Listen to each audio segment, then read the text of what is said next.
Ladies and gentlemen, good afternoon. My name is Efkan Nifty. I'm the CEO of the Caspian Policy Center. Welcome everyone. Welcome to our celebration of 30 years of U.S. Caspian diplomatic relations.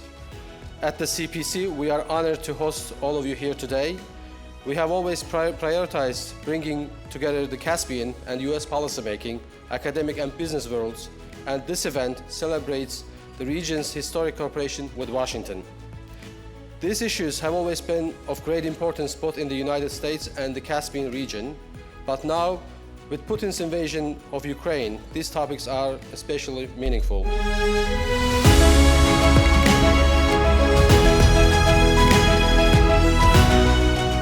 We stand here today, in between two eras at the beginning of this process in 1991 of where the world was and the countries of the Caspian achieving independence and freedom. And now we're here in 2022 and we are questioning where this region, with a broader region, even beyond Caspian, is going when it comes to questions of freedom and independence. But the Caspian is part of the answer to the challenges that we are seeing. So the importance for the United States is to maintain, and not just maintain, but to maintain, build, strengthen the relationship between our bilateral relationships with each of these countries as well as with the region as a whole.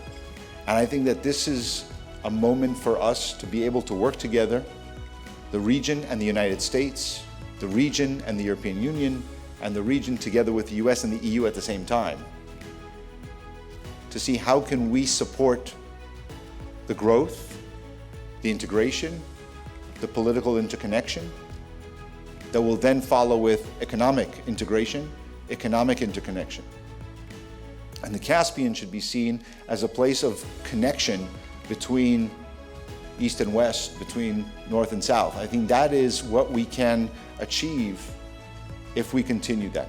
And as part of this administration's efforts to bolster our energy security and that of our friends and partners, we're working to improve the region's interconnectedness and to avoid dependence on any single country for trade and development. The Caspian region had led a previous energy revolution over 100 years ago and now has enormous potential for developing alternatives to oil and gas. As we know, hydropower, solar energy, and wind are particularly good options, as already demonstrated in the Caspian countries. We must transition to lower and no carbon options. We need to start that now. Yes, we still have a premium on hydrocarbons now, as has been mentioned, but we need to start the transition now, and we can and we will do that in the Caspian region. Here we are at the 30th anniversary of diplomatic recognition of all of these countries and the United States, 30 years plus of independence. I think it would be a mistake not to look 30 years out and say, what's out there? What should we be thinking about? That is to show that the U.S. has been in Central Asia, has been in Uzbekistan, particularly in this case, has been committed to working with their Central Asian nations on not only securing energy, as the previous panels spoke about, but also food, agriculture, education, healthcare, and many other sectors. What brought me today is the fact that we see a huge positive regional cooperation in Central Asia. And I think truly the region can be used as a model for other regions of the world to follow their footsteps. Who would have thought in 2016 or in 2015 that the region will be here represented at various levels? On behalf of the United States Agency for International Development, it's my honor to be here this evening to celebrate the strong relationship that bind our nations. So thank you for inviting me. The region's often referred to as crossroads, thanks to its position on the Silk Road trading routes that connected East and West for over 1,500 years. But that term, crossroads, may suggest that Central Asia is just a pass-through, but it's actually a keystone. Throughout Central Asia's journey, in the coming decades, USAID will stand firmly in friendship with the people of Central Asia as you chart your own paths forward.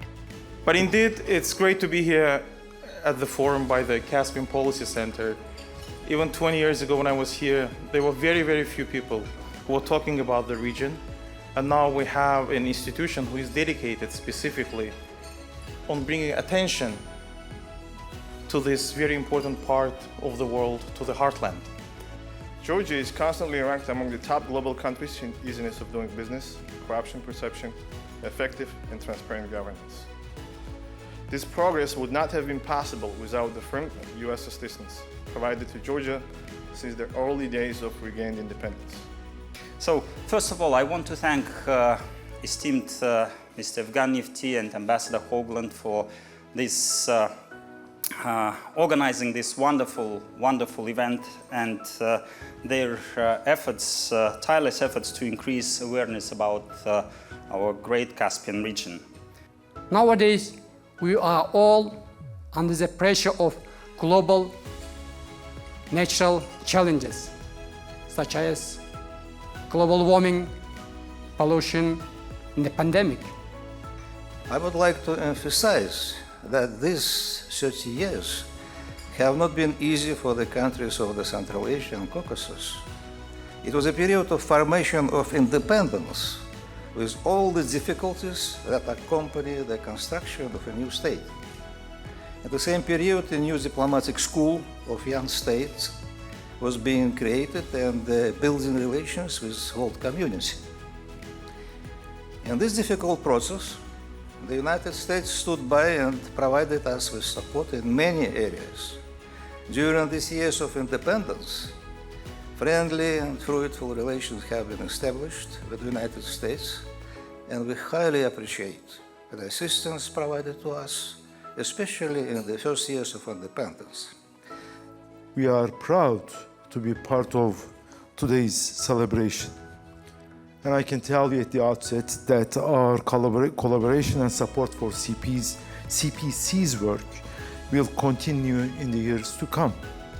We look forward to continuing successful collaboration with the United States on a number of mutual priorities for increasing employment opportunities, quality education, strengthening resilient healthcare, ensuring food security and addressing environmental challenges through mitigating the consequences of the desiccation of the Aral Sea.